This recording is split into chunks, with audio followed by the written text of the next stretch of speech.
ஆவின் பாலை வந்து நம்ம பிளாஸ்டிக் பவுச் எல்லாம் மாற்றி வேற ஒரு கண்டெய்னர்ல கொடுக்கறதுக்கு நம்ம யோசிக்கிறோம்னு என்ஜிடி வந்து பரிந்துரைச்சிருக்காங்க.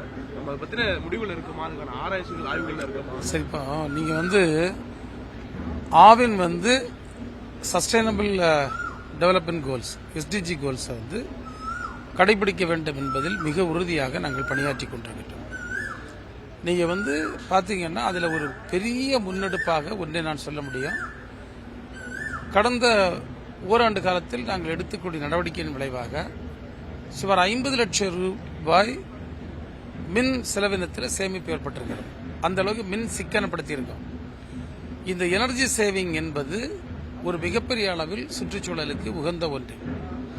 அதுபோன்று எங்களுடைய அங்கே இருக்கக்கூடிய அந்த ஆலைகளில் அந்த ஹீட்டர்ஸ் வந்து இன்றைக்கி வந்து ஒரு வுட்டில் வந்து பண்ணிகிட்டு இருக்கோம். அதை வந்து கேஸில் ஆக்கணும்னா அது வந்து நிறைய ஃபியூல் குறையும்னு சொல்லி அதற்கான ஒரு ஸ்டடி கூட போயிட்டுருக்கு. இப்படி எந்தெந்த வழிகளில் நம்ம வந்து பண்ண முடியும் என்பதை நம்ம பார்த்துட்ருக்கோம்.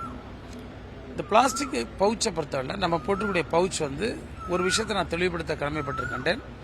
இந்த பவுச் வந்து அனுமதிக்கப்பட்ட அளவை விட தரம் உயர்ந்தது, அது எந்த பிரச்சனையும் இல்லாது. ரெண்டாவது, இது வந்து பொதுவாக வந்து இந்த பாலிவினைல் குளோரைடை வந்து ஹீட்டு கண்டிஷன்ஸ்லாம் அது ரியாக்ட் ஆகும். இது வந்து ரொம்ப சில்டு கூலிங் கண்டிஷன்ஸில் தான் நம்ம பாக்கெட்ஸ் வந்து வெளியே போகும். அதனால அதனுடைய தாக்கம் பெரிய அளவில் இருக்குன்னு சொல்ல முடியாது.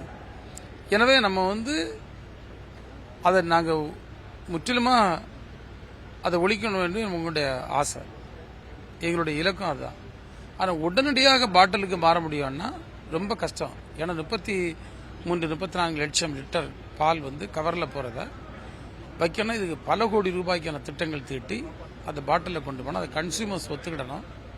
அந்த காஸ்டிங்கில் நிறைய வேறுபாடு வரும். இப்படி பல பிரச்சனைகள் இருக்குது. ஆனால் உறுதியாக ஒன்றை சொல்லுகின்றேன், நாங்கள் வந்து அனுமதிக்கப்பட்ட அளவுக்கு மேல் உள்ள திக்னஸ் போன்றவற்றை வைத்தும் எந்த விதத்திலும் நம்முடைய மக்களுடைய ஆரோக்கியத்திற்கு பாதிப்பு வராத நிலையிலும் தான் நம்முடைய பால் விநியோகம் இருந்து வருகிறது. இந்த 1 லிட்டர் பாட்டிலுக்கு மாத்துறதுனால 1 லிட்டருக்கு கூடுதலா ஆவினுக்கு நிதி சுமை ஏற்படுது அப்படிங்கிற ஒரு தகவல் இல்லப்பா, அது பண்ணிடும். அது நீங்க கன்சியூமர்ஸ் வந்து அதை ஒத்துக்கிடணும்.